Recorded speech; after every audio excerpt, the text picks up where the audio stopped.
গতানুগতিক মাছ খেতে খেতে বোর হয়ে যাচ্ছেন? এই রেসিপিটি কিন্তু চাইলেই ফলো করতে পারেন। এখানে মাছের একটা খুব ভিন্নধর্মী রেসিপি আমি আপনাদের জন্য নিয়ে এসেছি। আসসালামু আলাইকুম, শুভ সন্ধ্যা। আজ করে দেখাচ্ছি ক্যাপসিকাম আর টমেটো দিয়ে মাছের ভুনা। ক্যাপসিকামটা যদিও অনেকের কাছে সহজলভ্য মনে হতে না পারে, সেক্ষেত্রে কাঁচামরিচ ইউজ করতে পারেন। আর এই তো মাছ ভুনার জন্য আমি সব কিছুকে রেডি করে নিয়েছি। আমি কিন্তু আজকে মাছে আলুও দিচ্ছি।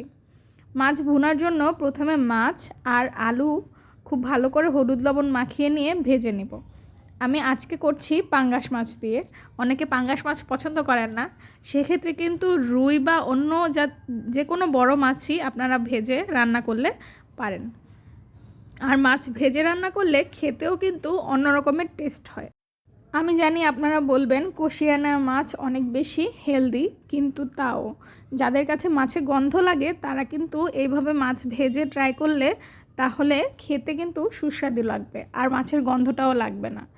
আর মনে রাখবেন, যে কোনো মাছ খেতে পারছেন না সেটাতে একটু লেবু চিপড়ে দেখে খেয়ে দেখবেন, দারুণ লাগবে আশা করি। এই তো মাছ ভেজে তুলে নিয়েছি, এখন আলুগুলোও ভেজে তুলে নেব। মাছের এই ভুনা বা ঝোলটা রান্নার জন্য আমি একটু ট্রিকি প্রসেস ইউজ করছি। হয়তো অনেক বেশি সময় লাগতে পারে রান্নাটা করতে, তবে ট্রাস্ট মি, রান্নাটা কিন্তু একদমই সময়টা ওর্থ করবে। অনেক বেশি মজা হয় এই রান্নাটা খেতে। তো আমি এখানে ক্যাপসিকাম আর টমেটো ভেজে নিচ্ছি। যদি আপনি ক্যাপসিকাম ইউজ না করেন সেক্ষেত্রে কাঁচামরিচ আর টমেটো একসাথে ভেজে নিয়ে তুলে ফেলবেন। মরিচ টমেটো একসাথে ভেজে তুলে নিয়ে তারপরে কিন্তু আমাদের রান্নার প্রসেসিং শুরু হবে।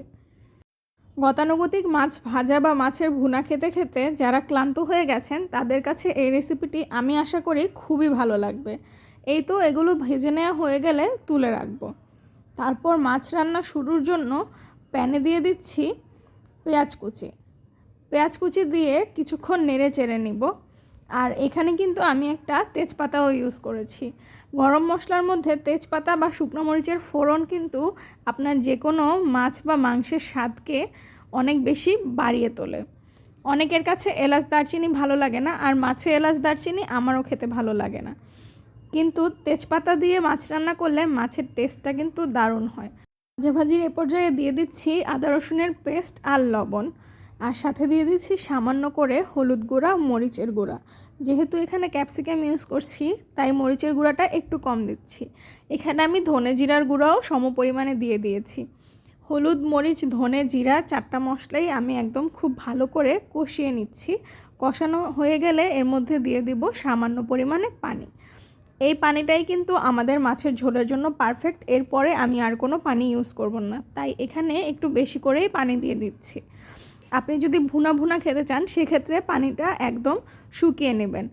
এই তো মাছের ঝোলটা ফুটে আসলে এখন এর মধ্যে দিয়ে দিচ্ছি ভেজে রাখা সমস্ত কিছু, মাছ, আলু, ক্যাপসিকাম, টমেটো।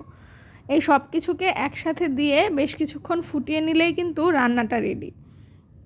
আর এই রান্নাটা করতে একটু বেশি সময় লাগলেও রান্নাটা করে একবার খেয়ে দেখবেন, হয়তো আপনার কাছে খুবই ভালো লাগবে। ঢাকনা দিয়ে কিছুক্ষণ ফুটতে দেব। এটার পরে দিয়ে দিচ্ছি কাঁচামরিচ আর ধনেপাতা কুচি। আশা করি আজকের রান্নাটা সবার খুব পছন্দ হবে। ভিডিও ভালো লাগলে লাইক, কমেন্ট, শেয়ার করে পাশে থাকবেন। আর এমন নতুন সব রেসিপি পেতে ফলো দিয়ে রাখুন। ধন্যবাদ।